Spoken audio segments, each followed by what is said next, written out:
Hi guys, in front of me is Redmi 13R, and let me show you how to add photo to contact on this device. First of all, open your phone gallery. Then mark the contact that you want to personalize, select Edit, and click on Add Picture.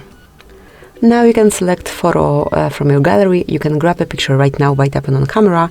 You can select something from Google Photos or Illustrations. Let me check if I do have something on my device's internal storage. Okay, so there is, for example, this kitty picture. Let me personalize it.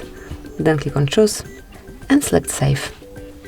And that's it. From now on, this contact has the profile picture, which will be displayed anytime Draco will be calling me.